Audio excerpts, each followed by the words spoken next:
제 허물과 책임 짊어지고 가겠습니다.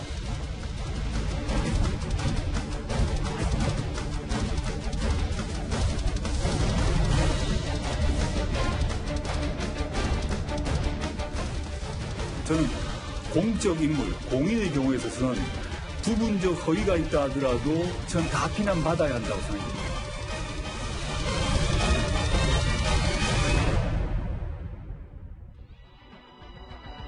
예, 오늘 뉴스탑10 여기부터입니다. 어제 검찰에 처음으로 출석해서 조사를 받은 조국 전 장관, 어제는 신기하게도 단 한 번도 포착이 되지 않았었습니다. 그런데 오늘 오전 조국 전 장관이 이렇게 모습을 드러냈습니다. 서울구치소에 있는 아내 정경심 교수를 만나러 가는 길에 말입니다. 충분히 하셨습니까? 교수님 건강 상태는 좀 괜찮으신가요? 재판이 전부 부인하셨나요? 교수님 혹시 국민들께 하시고 싶은 이야기는 없으신가요? 한 말씀만 해주시죠. 아까 성실하게 임하신다고 하셨는데. 교수님 한 말씀만 부탁드리겠습니다.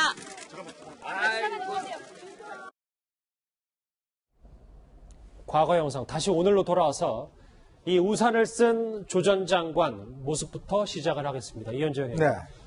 첫 번째 부인 면회 때는 아들과 동행했었는데 그렇습니다. 오늘은 변호인과 함께 간 것 같더라고요. 네. 일단 어제 이제 검찰 조사를 받았기 때문에 일단 예전에 이제 한 세네 차례 정도 이제 언론에 포착이 됐죠. 가족들 같은 경우는 매일 한 차례 면회가 가능합니다. 근데 이제 면회 시간 자체가 한 10분 정도밖에 되지 않기 때문에 많은 이야기를 나눌 수는 없었을 겁니다. 근데 아마 어제 이제 검찰 조사를 통해서 지금 전체 한 100페이지 원래 100쪽 정도 준비했던 거를 다 묻지는 않았다고 그래요. 그러나 부분적으로 일단 검찰이 가지고 있던 여러 가지 어떤 질문 속에서 검찰이 뭘 알고 있는지 또 무슨 증거를 갖고 있는지를 대해서 어느 정도 좀 감을 잡았을 겁니다. 아마 오늘의 이제 면회 속에서는 어제 검찰 조사를 통해서 본인이 받고 있는 혐의가 뭔지, 그다음 또 부인과의 어떤 이 혐의의 엮는 과정이라든지 이런 것들을 조금 파악했을 가능성이 있어요. 그래서 아마 기존의 면회보다는 오늘 면회는 상당히 그런 부분에 대해서 좀 이야기를 했지 않는가라는 좀 예상을 해보고 싶습니다. 첫 조사 다음 날이기 때문에 면회 네. 자체가 의미가 있다. 이수희 변호사님, 좀 더 들어가 보면 글쎄요, 10분 동안 얼마나 이 대응 방안을 짤 수 있을지는 알 수 없지만 조 전 장관이 아무리 공소장이 공범으로 적시되어 있지 않더라도 앞으로 계속 검찰 조사를 받으러 나갈 건데 이 면회를 하는 게 맞는 거 아니냐 얘기가 좀 많던데요. 이게 보통 사람이라고 했을 때 과연 이렇게 면회를 자유롭게 해줬을까? 그 공범 관계인 부부 사이를 거기에 대해서 저는 좀 의문이에요. 저는 조국 교수의 경우에 좀 특혜를 받는 부분도 있다고 보여요. 근데 이제 실효성 문제를 따져보면은 그런 면회를 이제 공범 부분이 있으니까 면회를 막는다 면회를 막을 실효성이 있느냐? 시간 10분도 그렇지만 저게 다 녹음이 되거든요. 예. 그래서 저기서 뭔가를 논의한다 그러면 검찰 입장에서는 반갑죠. 감사한 일이죠. 그런 거는. 그러니까 그럴 리도 없고, 그리고 또 하나는 변호인이 겹칠 거예요. 지금 정경심 교수하고. 부부가 한 명의 변호인. 같은 변호인을 할 거란 말이에요. 그러면 어차피 그 변호사 통해서 정경심 교수의 검찰에서 했던 진술이라든가 나왔던 증거라든가 이런 거는 이미 알고 있다고 봐야 되기 때문에 저는 면회를 막을 실효성은 없다. 하지만 다른 평범한 피의자들하고 비교한다고 하면 제가 했던 사건들하고 비교해도 그렇고 면회가 그러니까 면회를 못하게 한 케이스가 더 많았거든요. 그런 면에서는 좀 특혜를 보는 게 아니냐, 특별한 대우를 받는 게 아니냐 이런 생각도 듭니다. 일반 시민들한테는 이런 거는 쉽게 꿈꿀 수 없는 거기 때문에. 부부라도 공범의 경우에는 힘들죠. 그래서 말씀처럼 실질적으로 조 전 장관에게 도움이 될지 안 될지 모르겠지만 특혜 논란은 있을 수 있다. 그리고 조금 전에는요. 조국 전 장관이 우산을 쓰지 않은 채 비를 맞고 방배동 자택으로 들어가는 모습도 포착이 됐습니다. 윤종훈 교수님, 이 부인, 지금 뒤에는 이제 아들로 추정되는 인물과 함께 저렇게 우산을 쓰지 않고 왼손에는 커피를 들고 자택으로 들어가는 모습도 4시쯤인가요? 저희 카메라에 포착이 됐는데, 윤종훈 교수님, 그런 것 같아요. 이제 정경심 교수의 구속 이후에 잠시 두문불출하던 조국 교수가, 조국 전 장관이 본인 첫 검찰 조사를 받고 이후에는 조금 행보들이 많아졌습니다. 먼저 좀 앞서 말씀하신 것 좀 하나 사실관계를 좀 정정해드리면 지금 현재까지는 이제 공범으로 적시가 된 건 아닌 거죠. 검찰 적시되진 공소장에서. 않았습니다. 예, 예. 공범 관계다 이렇게 확정해서 말씀하시는 거는 좀 문제가 있다고 보고요.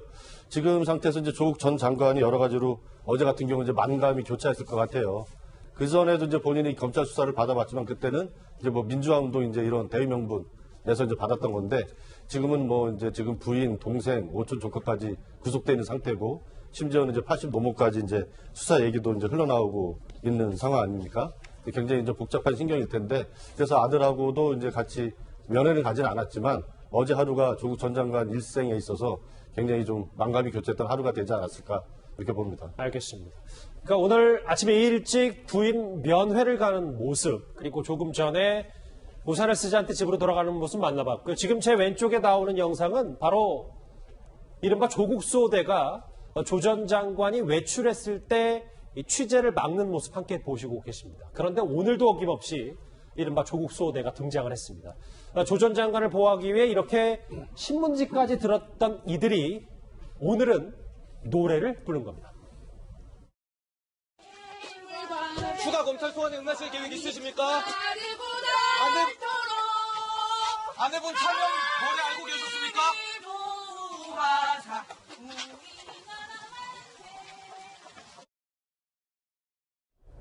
그러니까 얼굴 못 찍게 하는 것에 더 나아가서 구장 차장 이번에는 네. 노래를 애국가를 부르면서 네. 취재진의 목소리와 조 전 장관의 목소리가 들리지 않게 하는 네. 행동을 했네요. 일단 뭐 질문을 기자들이 계속 하지 않습니까? 앞으로 이제 추가 검찰 소환에 응할 계획이냐, 또 아내의 차명 그 주식 거래를 알고 있었느냐. 어떻게 보면 그 취재하는 기자들은 국민의 알 권리를 위해서 조 전 장관에게 여러 가지 질문 세례를 퍼붓고 있는데 그것에 대해서 이제 조 전 장관은 지금 침묵으로 일관하고 있지 않습니까?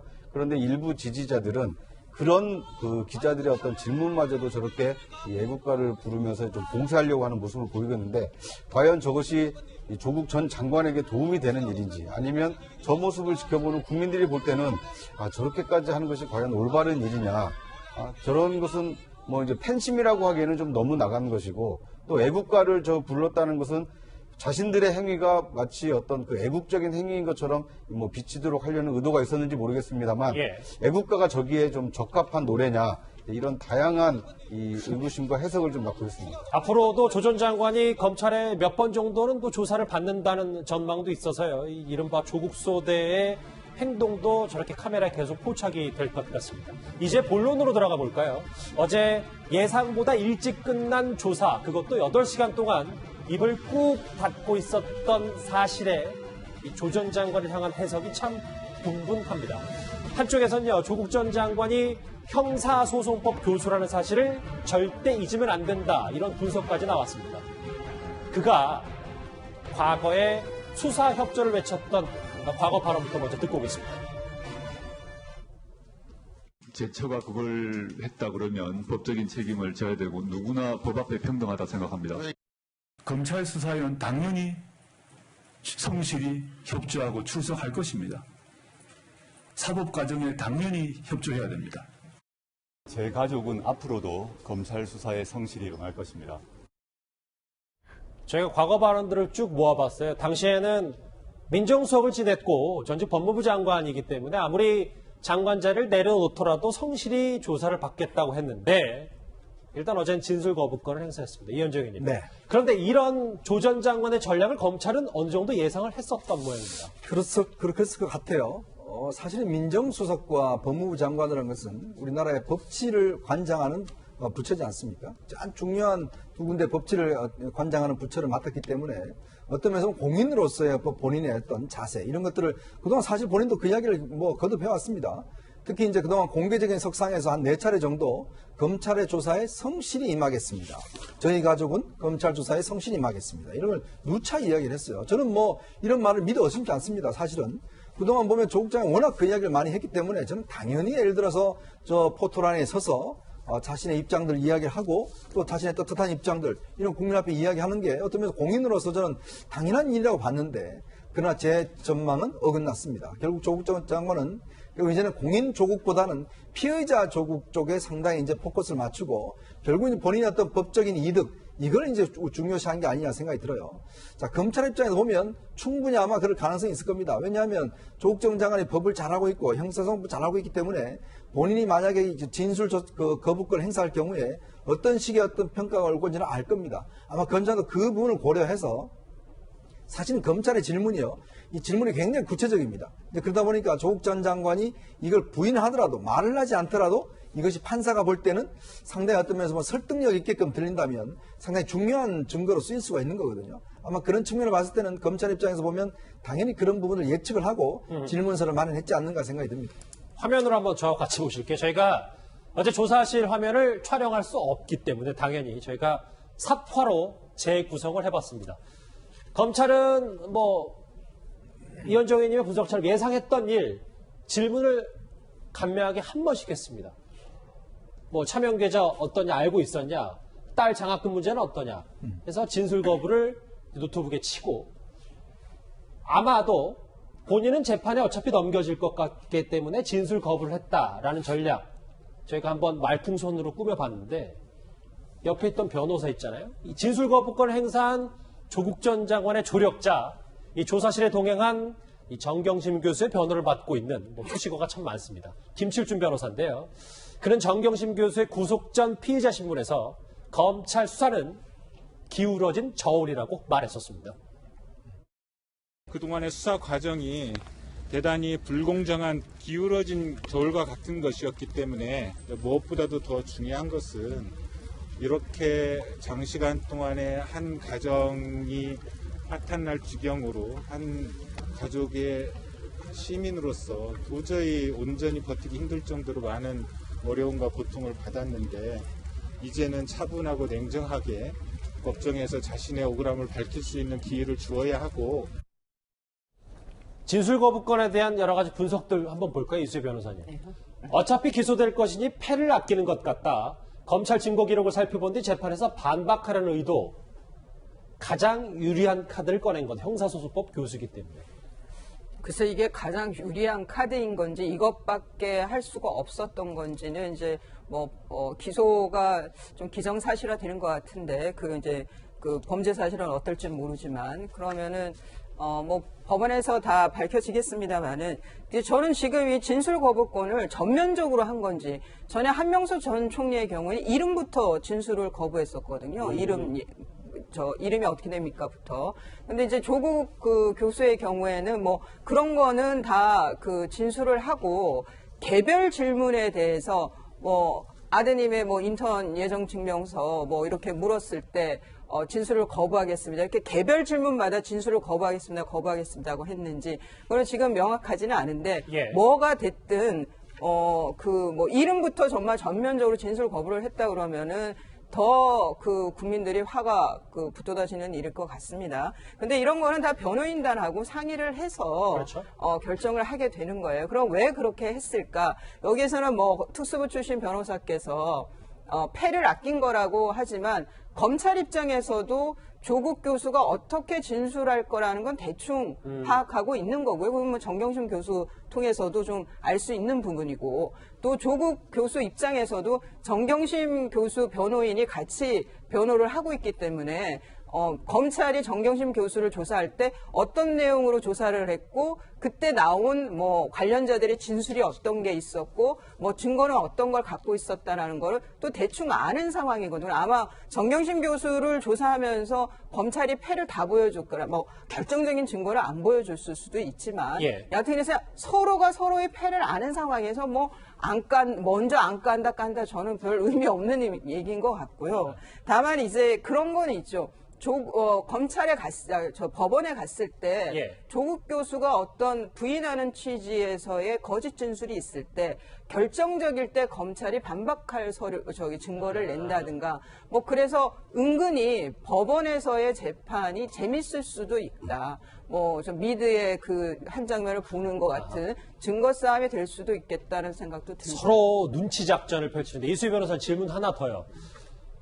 이 진술거부권이 차선책이라는 얘기가 나오는 이유가 만약에 본인이 어제 한두 마디라도 부인을 했으면 그게 모든 혐의가 다 정경심 교수 쪽으로 쏠리기 때문에 어쩔 수 없이 울며 겨자 먹기로 진술 거부권을 행사했다는 얘기도 분명히 있습니다. 근데 이제 그게 그 정경심 교수하고 겹치는 부분이 뭐 딸의 입시 비리 같은 경우 근데 각각이잖아요. 동양대에서 나온 게 있고 지금 동양대 명의가 있고 또 법인권 서울대 법인권센터께 있고 이거는 뭐 각자인 거고요. 지금 겹친다라고 하면 공모 의혹이 있는 거는 사모펀드 자본시장법 위반 뭐 이런 거거든요.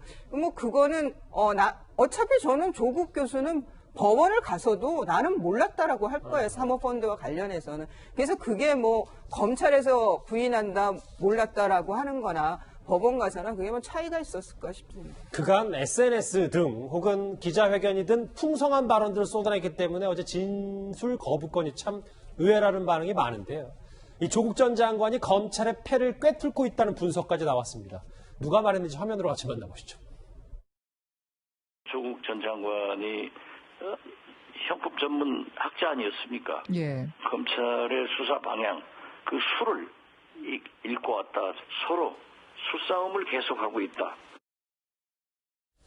수싸움을 계속하고 있다. 그래서 어제 입을 꾹 닫고 있었다. 그런데 그냥 당하고 있을 검찰은 분명히 아닐 겁니다. 방대한 분량의 질문지를 준비해서 조국 전 장관을 기다리고 있었는데요. 검찰에게도 한 방은 있었습니다. 구정처장. 네. 뭐 그런 것 같더라고요. 질문도 딱 한 번씩만 하고 네. 그렇게 아까 사파로 저희가 재구성을 해봤습니다만 네. 일목요연하게 간명하게만 정리를 했는데 네. 이건 어차피 조 전 장관의 그 전략도 알고 있는 검찰이기에 네.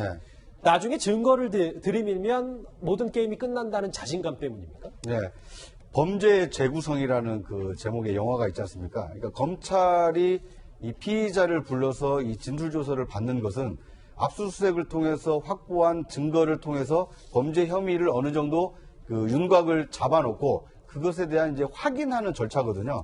그런데 조 전 장관의 경우에는 이 지금까지 일관되게 이제 모르고 있었다라고 부인을 해왔기 때문에 아마 검찰은 이 정경심 교수 또는 이 주변인에 대한 어떤 충분한 수사를 통해서 조 전 장관의 혐의를 그 뭐 시나리오를 적어놓고 그것에 대해서 이 본인의 어떤 확인 절차를 좀 진술을 좀 받으려고 했던 건데 예. 뭐 이제 묵비권을 행사하고 진술 거부권을 행사했기 때문에 뭐 그럼에도 불구하고 얘기하지 않는 사람을 계속 압박해서 답변을 받기보다는 진술 거부로 일관되게 만들어 놓고 나중에 이제 재판에서 왜 이것이 이 범죄로서 혐의가 있는지를 뭐 증거를 공개하면서 이 검찰은 그 유무죄를 좀 다투려고 하는 측면이 있어 보이고요. 예. 반대로 조 전 장관의 경우에는 자신의 어떤 얘기 자체가, 진술 자체가 하나의 그 유무죄를 가릴 수 있는 중요한 이 증거 능력이 있을 수 있기 때문에 아마 진술 거부권을 행사한 거 아니냐, 뭐 이렇게 추정해 볼 수 있을 것 같습니다. 그래서 화면에서 보시는 것처럼 검찰은 조서에 질문만 적고 2번 묻지 않았다라는 보도까지 나왔습니다.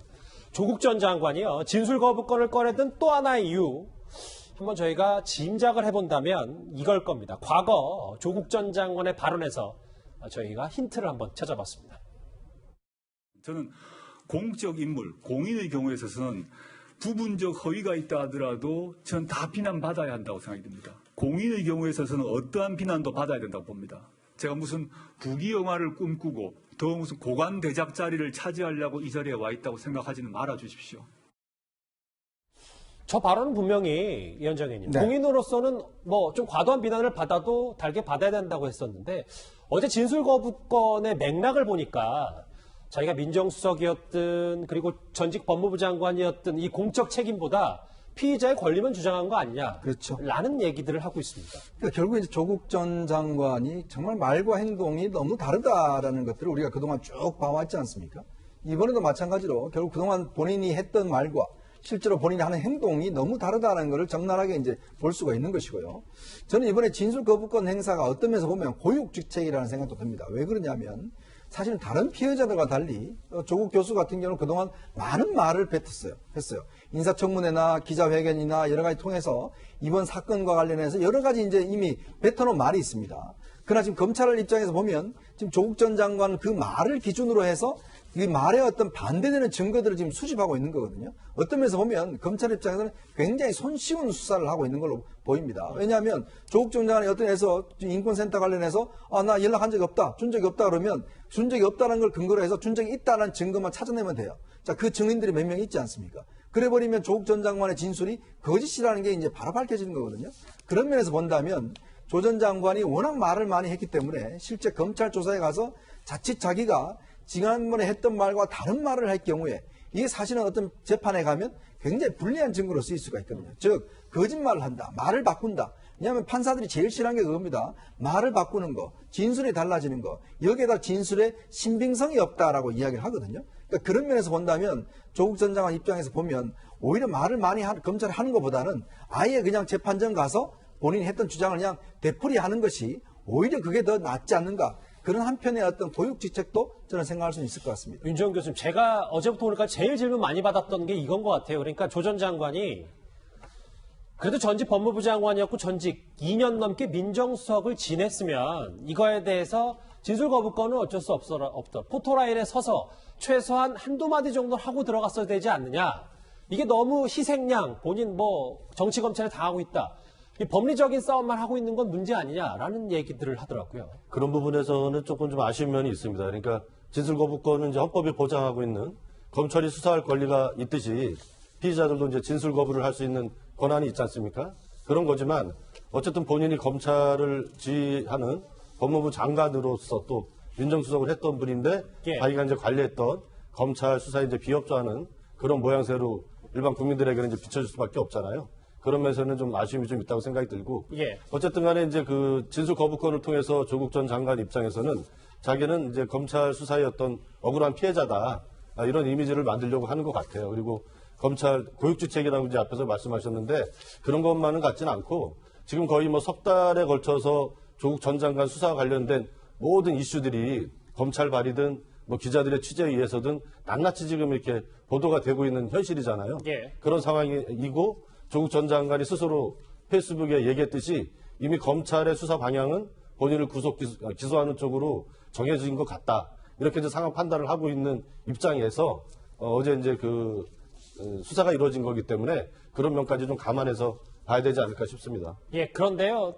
좀 이렇게 민감한 순간에 또 과거의 조국 전 장관이 또 나타났습니다. 저하고 화면 같이 보실게요. 2년 전에 박근혜 전 대통령 탄핵 때인데 박근혜 전 대통령에서 첩첩이 쌓인 증거에도 불구하고 모른다 아니다를 읽어냈다. 구속영장 청구할 수밖에 없다. 검찰 정무적 판단하지 마라. 2년 전에 조 전 장관이 이런 말을 했습니다. 지금 이 조국 전 장관에 대한 수사를 지켜보는 국민 가운데 저 말에 공감하는 국민이 상당히 많지 않겠습니까? 왜냐하면 다양한 어떤 검찰의 압수수색이나 아니면 언론 보도를 통해서 조 전 장관이 여러 혐의를 받고 있는 거 아니냐, 이런 첩첩이 쌓인 증거가 있는 거 아니냐라고 생각하는 국민이 다수가 있거든요. 그럼에도 불구하고 정작 당사자는 이 검찰의 그 출두에서는 모른다 아니다도 아니고 아예 진술 거부를 하고 있기 때문에 그렇다라면 조 전 장관에게 이 구속영장을 청구해야 되는 거 아니냐. 검찰이 정무적 판단하지 말고 조 전 장관도 다른 피의자와 똑같이 대해야 된다. 이제 이런 여론이 있는 것도 사실입니다. 그러니까 조 전 장관이 과거에 박근혜 전 대통령에게 행했던 어떤 그 기준과 잣대가 과연 본인에게도 똑같이 적용을 하고 있는가. 이런 것에 대한 좀 의구심이 낳는 지금 행동이 아닌가 하는 생각이 듭니다. 조적조 얘기는 계속해서 끊이질 않는군요. 자, 이 주제 정리를 해볼게요. 조국 전 장관이 회심의 카드 이렇게 진술 거부권을 행사한 이 순간에 이게 과연 조 전 장관에게 득이 될까요? 실이 될까요? 화면 만나보시죠. 기자간담회와 인사청문회에서 당시에 제가 알고 있는 것, 제가 기억하는 것 그대로 답변했습니다. 그러니까 거짓말이 있었습니까? 없었습니까? 없었다고 생각합니다. 본인이 답변한 중에 나중에 거짓이 드러나면 어떤 책임이라도 지시겠습니까? 그 무한 책임을 져야 한다고 생각이 듭니다. 글쎄요, 이수 변호사님. 앞으로 조 전 장관이 지난번에 어제 조사가 원만하지 못했기 때문에 또 부른다고 해도 또 진술 거부권을 행사할 거고. 그러면 앞으로 몇 차례 불러도 의미가 없으니 검찰은 그냥 재판에 넘기는 수밖에 없는 거네요. 지금 현재 분위기로서. 그렇지는 않아요. 어제 조사가 입시 비리에 집중이 되어 있었다고 하잖아요. 그러면 사모펀드라든가 뭐 기타 다른 그 혐의에 대해서는 진술 거부를 하더라도 여하튼 피의자 신문 조서는 작성이 돼야 되기 때문에 소환을 할 겁니다. 그런데 그러면 조국 교수가 소환도 거부할 가능성이 있냐? 저는 그거는 상당히 낮다고 봐요. 소환에 응해서 출석은 하고, 뭐 주차장으로 계속 갈지, 1층으로 갈지는 모르지만, 하여간 출석은 계속 하면서 진술 거부는 계속 할 걸로 보이고, 재판에 그러면은 검찰 입장에서는, 뇌물 혐의를 밝히지 못하는 한은 불구속으로 기소를 할 거고, 그렇다 그러면 이제 법원에 갔을 때 저는 법원에 가서도 저렇게 뭐 무슨 아마 검찰과는 굉장히 각을 세우면서 대응을 하겠지만 지금과 같은 그런 진술 거부는 나오지 않지 않을까라고 생각을 합니다. 첫 검찰 조사 다음 날 부인 면회를 한 조 전 장관 그리고 형법 교수로서의 전략 얘기까지 한번 첫 번째 이슈로 준비해 봤습니다. 다음 주제 조금 새로운 내용입니다. 주제 만나보시죠.